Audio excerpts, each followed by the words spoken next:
Sungai Utik itu, oh diam-diam kata orang lain kan. Nggak mau duit. Orang Sungai Utik ini orang kaya semua. Sungai Utik ini nak mau buka lahan. Orang Sungai Utik ini itu tidak bisa diganggu perusahaan. Itu bagai orang Sungai Utik itu sakit hati demo. Benua Indah di demo itu 2 kali Pak. Karena masyarakat merasa hari hujan, air banjir, lihat sungai tidak dapat diminum. Demo masyarakat. Itu masih orang Malaysia itu. Bosnya dulu Mestara Jai, pimpinan lapangan itu Pak Wong, Mandor Wong kata orang. Bapak ini sebenarnya kurang ajar ini kata saya kan gitu. Saya bilang gitu Pak. Karena Bapak itu tidak tahu batas orang. Bapak ini numpang pekerjaan di sini.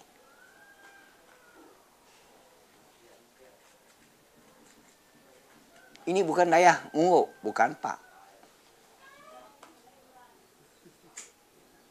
Ini wilayah kami. Udah itu datang karyawan banyak itu. Kami itu datang. Semua orang itu, kami 30 itu Pak. Datang di situ. Mau ditinju. Yang lain udah pegang parangnya. Udah ditarik. Separuh. Jangan kata saya. Jangan memutung ini. Itu dia jangan mutung, dia usir, alat ini kita bawa. Karena itu udah buat sempadan kata saya kan gitu. Jadi kami pingin sampai sekarang supaya perusahaan-perusahaan itu mengerti wilayah masyarakat adat itu Pak. Orang Sungai Utik ini.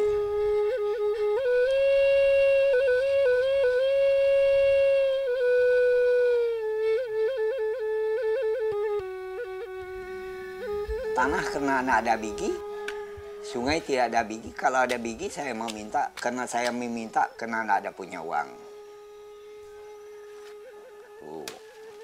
Begitu. Karena tanah ini sebagai tubuh manusia, itu napas manusia. Kalau air itu menteri manusia. Kalau tidak ada air, tidak ada pendinginan badan, tidak ada jadi darahnya.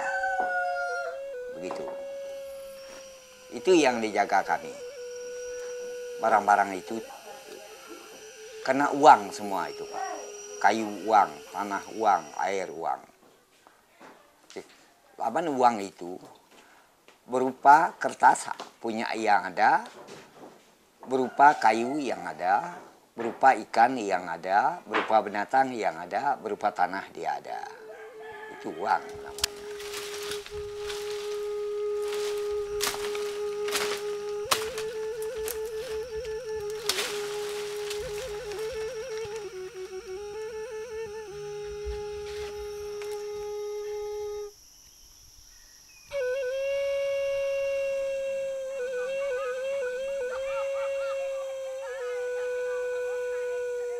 Bagi mereka ketika bicara hutan juga tidak hanya soal kayu, tetapi juga non kayu termasuk sungai.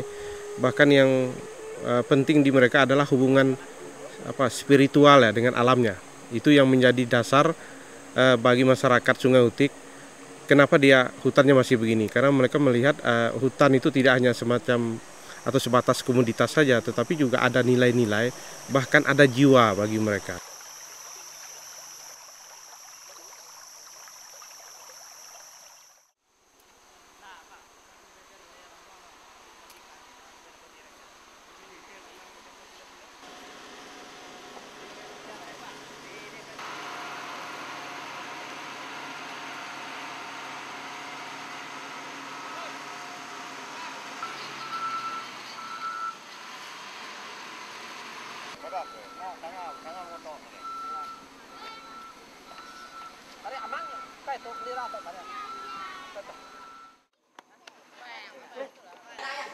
Buat saya Sungai Utik ini kan satu keinginan yang sudah lama. Karena itu saya berada di Sungai Utik itu merasakan saya berdesir. Saya membayangkan Sungai Utik itu tidak sebagus ini. Ya, saya tahu Sungai Utik bagus dari cerita. Tapi setelah saya di sini, ternyata cerita itu tidak cukup menggambarkan Sungai Utik. Masyarakat adat itu kan bercita-cita untuk berdaulat secara politik. Ya. Saya bisa melihat bahwa kampung Sungai Utik ini memang memelihara kedaulatannya. Mereka secara kompak, secara bersama-sama, selalu bermusyawarah untuk mengambil keputusan, ya, hal-hal apa yang terbaik buat mereka. Dan mereka punya kemampuan secara bersama-sama juga untuk menolak pihak-pihak lain, ya, yang punya keinginan-keinginan melakukan sesuatu di kampung ini, tapi tidak sesuai dengan keinginan masyarakat adat. Mereka berani mengatakan tidak.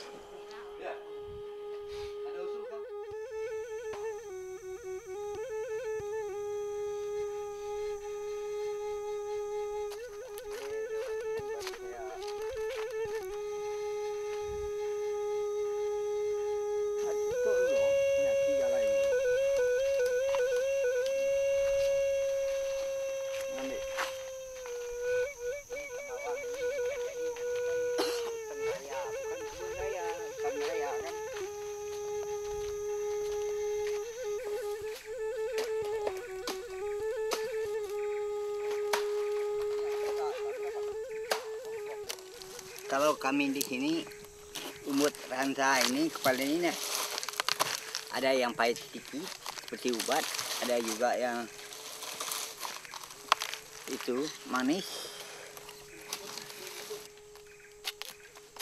Kalau ya selain umut ini, juga rebung ada, itu miding ada, pakis ada, gitu. Ada yang daun-daun dari kayu, ada.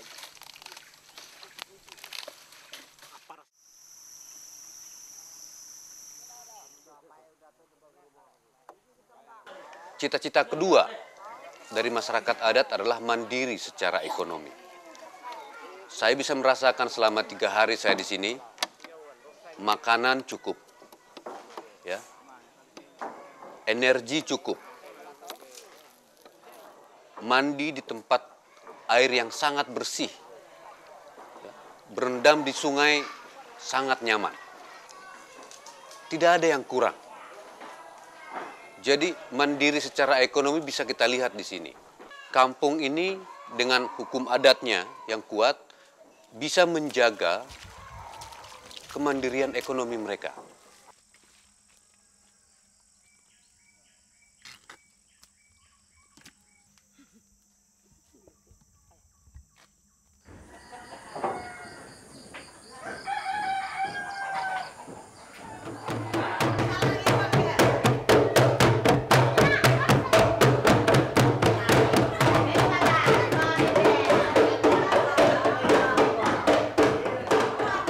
Ketiga, cita-cita masyarakat adat itu yang juga kelihatan di sini adalah bermartabat secara budaya. Nah, bermartabat secara budaya, kita bisa melihat mereka masih bisa menari, diiringi oleh gong yang mereka mainkan sendiri.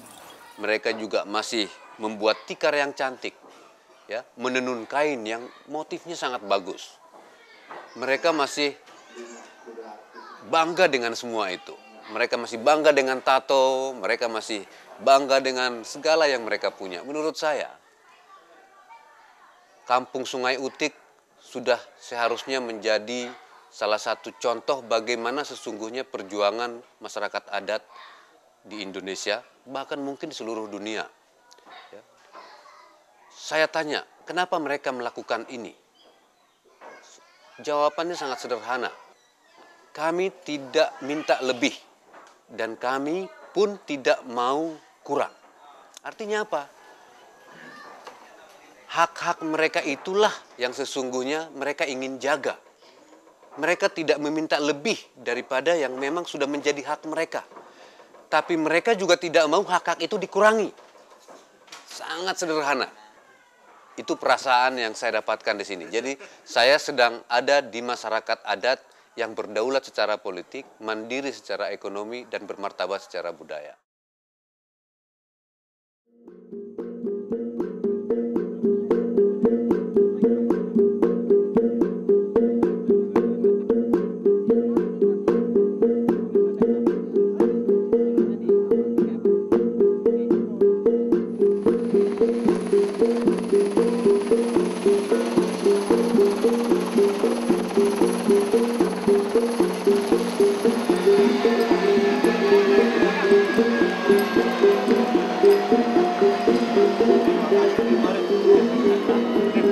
Hampir nyasar dua kali lewat ya. Saya bilang kok udah 2 kali kemarin nggak nyampe juga. Selamat datang. Terima kasih.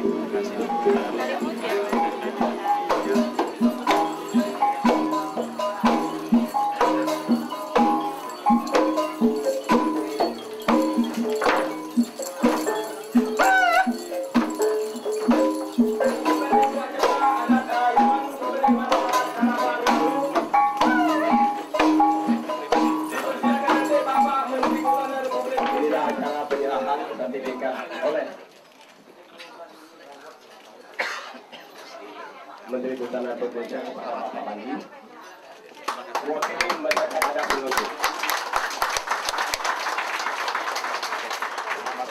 Tahun 2006, saya berniat bertekad untuk datang Sungai Utik ini tertunda dan menjadi hutang. Mudah-mudahan hari ini hutangnya lunas.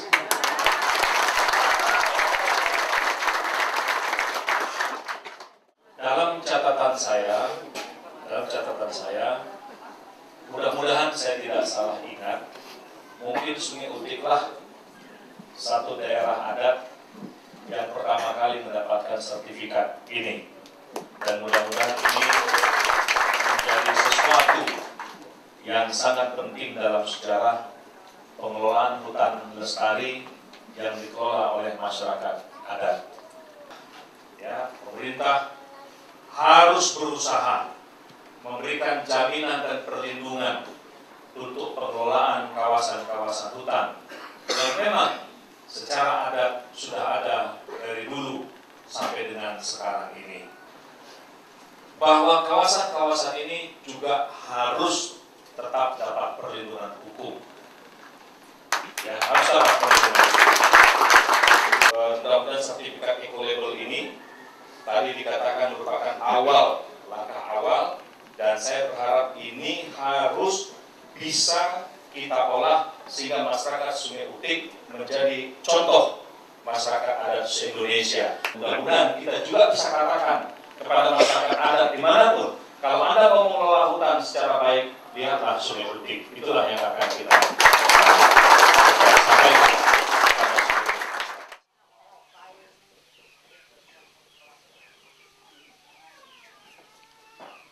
Di sini kan bahasa Indonesia ada, bahasa Barat ada di sini kan. Berat itu memang berat. Senang memang senang. Bangga memang bangga.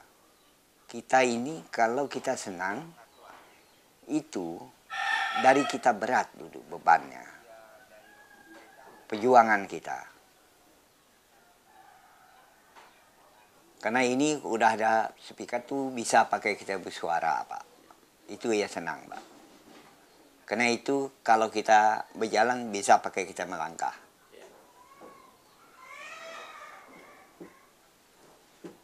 Begitu. Itu ada seperti kami sini bilang, kalau kita nyeberang sungai, kita ada sampannya. Biar dalam air itu kita bisa nyampai di seberang. Itu ya senang Pak.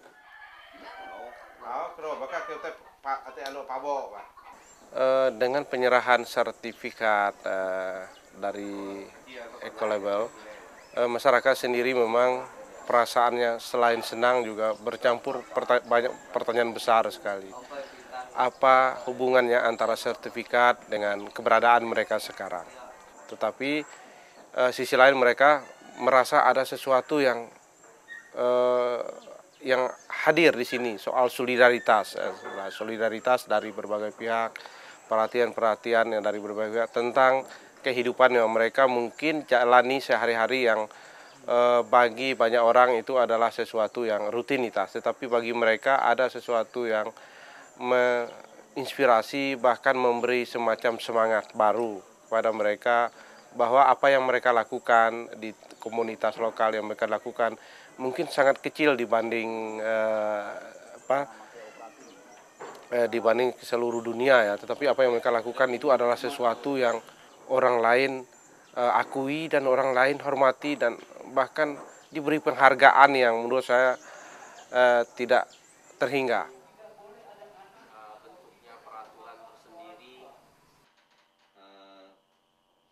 Kita mulai diskusi awal itu tahun 2004.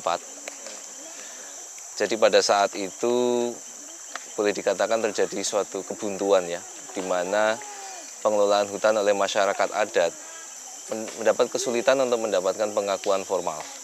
Sehingga pada waktu itu terpikirkan bagaimana kalau Sungai Utik ini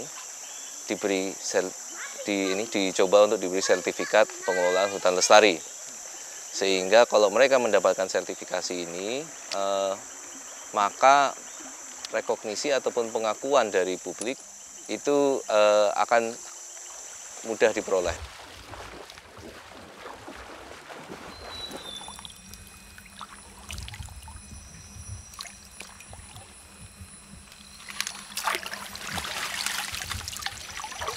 Dengan adanya pengakuan formal itu, maka pengelolaan hutan adat di Sungai Utik ini akan aman lah, tidak akan diganggu lagi dengan sawit, tidak akan diganggu lagi oleh HPH dan sebagainya. Ada satu hal yang sesungguhnya dicari-cari oleh pemimpin dunia. Satu aspek itu adalah lestari, aspek berkelanjutan secara ekologis.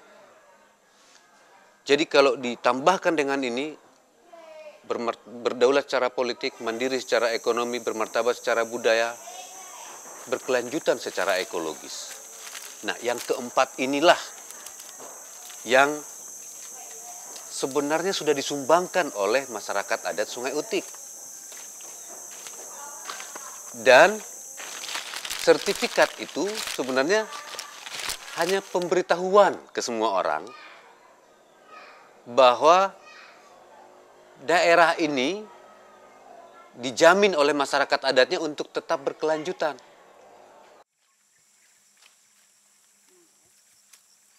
Di sini sumber daya alamnya melimpah. Menurut saya ini adalah tempat yang penuh rahmat. Karena itu ini harus dikelola, kira-kira begitu ya. Dengan sertifikat ini sebenarnya kita dinyatakan bahwa yang namanya ekonomi nggak boleh dipisah-pisahkan dengan lingkungan. Dia haruslah satu, ya, berkelanjutan secara produksi, berkelanjutan secara sosial, dan berkelanjutan secara ekologi, lingkungan.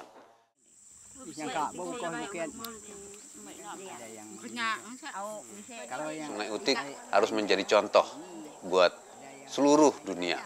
Ya, mestinya para pemimpin dunia yang sekarang ini sangat cemas dengan krisis pangan dan krisis energi, seharusnya lah mereka datang di Sungai Utik dan belajar di sini bagaimana sesungguhnya dengan memelihara alam, ya, dengan menjadi bagian dari alam, pangan akan tercukupi, energi akan tercukupi.